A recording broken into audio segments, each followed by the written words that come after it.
Hello to everyone who subscribes to my channel. First, I want to thank you for subscribing, as it means a lot to the success of my channel. I'm always looking for interesting subjects to share with you, and today I'm going to talk about something very important to both you and me. It is something that will excite you because it's going to suggest what the next 100 years will bring. And it'll also scare the crap out of you as you learn the next 100 years has to offer. It is so significant that it may mark the end to Homo sapiens as we are replaced by a new species. You have been hearing in the press how Facebook has been coming under scrutiny in Washington because of their misuse of information about 87 million people. Well, let me tell you, that's just the tip of the iceberg.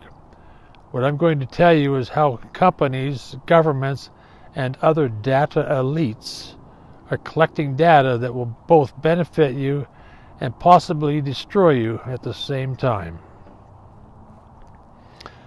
Technology is advancing so fast, including advances in biology and machine learning, including AI, that soon the data elites will be able to hack into our brains and learn more about us than we know about ourselves. Biometric sensors are becoming so powerful that they can detect the slightest tell about us. Stuff that we may not even know or understand what we are thinking or feeling. They can detect a blink of the eye, a twitch of a muscle, or change in blood pressure or body chemistry that are instantaneous as we react to our environment. For example, we may walk into a room and see a photograph of our president, and the biosensors can detect how you feel about our president, or be it a candidate running for public office. Based upon those biometric measurements, your exposure to social media is programmed to restructure your subconscious feelings towards a person, towards a program or an event. Social media, including Facebook, Twitter, and dozens of other websites, are programmed to feed you subtle suggestions that restructure your beliefs. The use of data has the power to affect the outcome of elections. Beyond the effect of changing the outcome of elections, social media can be structured to change the minds of members of government to effect legislative changes beneficial to specific industries or companies. Social media can also be structured to affect decisions of Supreme Court members, causing long-ranging policy decisions towards social problems like segregation, abortion, or gun control. Beyond these geometric sensors, biology and machine learning combined with more powerful computers are soon going to be able to hack into your brain, something like hacking into your bank account. Once they hack into your brain, they can possibly restructure your DNA and possibly change who you are. This will initially be done under the theme of improving your health or preventing diseases including cancer, diabetes, and heart failure and other health benefits. These are good uses of the technology, and we will encourage the advancement and facilitate the process. To help them gather data, we will wear devices like Apple Watches, Fitbits, and other medical measuring devices to enable data collecting of our body. And this data gathering will be enhanced by data collected by smartphones and home use gadgets like Alexa and Siri. Once they are able to hack into our brains, they'll be able to re-engineer the brain to specific needs. Initially, it would probably be good things like robots to get a cold beer out of the refrigerator while we're watching a football game, or robots to man a rocket to Mars, or robots to run a manufacturing process or defuse a package suspected of being a terrorist bomb. Then the process will probably develop a new human species that will replace Homo sapiens as the most dominant species on Earth. This species will be stronger and able to grow and learn faster than Homo sapiens. They'll be able to adapt and communicate with others of their species faster and more efficiently than Homo sapiens. they will likely be part of a human collective. Are you ready for this? Looking at it from a different angle, let's consider the impact of changes to society. Historically, land was the source of power. If you acquired enough land, you ruled the region. Then in the 20th century, machines became the center of power. As companies and government acquired more trucks, airplanes, tanks, and other machines to enhance their power.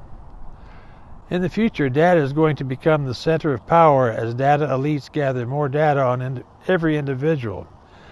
Data will most likely benefit dictatorships as they increase their power to govern and tax. In the 20th century, America and capitalism dominated in world power as communist countries played to catch up. Democracy processed data through hundreds of minds to come up with the best solution. Whereas countries like Russia and China had centralized control of decision-making, and they were less successful than democracies that processed the data. Today, with advancements in machine learning and AI, it is most likely that the centralized decision-making governments like Russia and China will become better at taking actions based upon data collected. Centralized governments have always been more efficient at enabling changes in America. Today, with advancements in machine learning and AI, it is most likely that the centralized decision-making governments, like Russia and China, will become better at taking actions based upon data collected. It's well known that centralized governments have always been more efficient at enabling changes than America. America will also be gathering and processing data to make changes, but it takes America twice as long to put something into practice, and America will be playing catch-up. Currently, America is building a global surveillance system, and Israel is also building a total surveillance system in the West Bank to monitor every individual 24 hours a day. Then there are the non-government players like Facebook, Google, Alibaba, Apple, and others that are collecting data. Initially, it will be to understand customers and program social media to increase sales. But why stop there? With all the data they collect, what to stop them from possibly using their information to topple governments or create their own world, possibly on another planet or asteroid? At this point in time, we don't know all the ramifications and do not have the answers. For example, who owns the data gathered about individuals? Possibly the need for better health care will outweigh the need for privacy, which will enable more data gathering.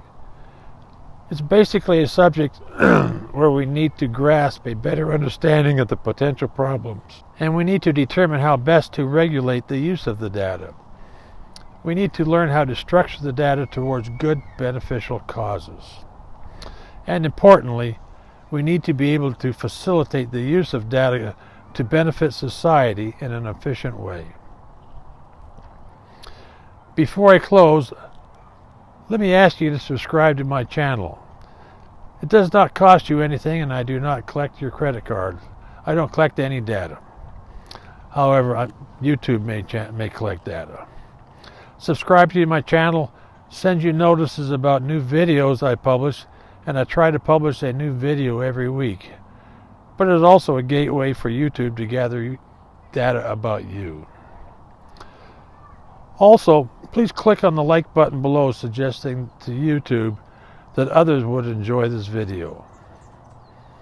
And for now, have a wonderful day.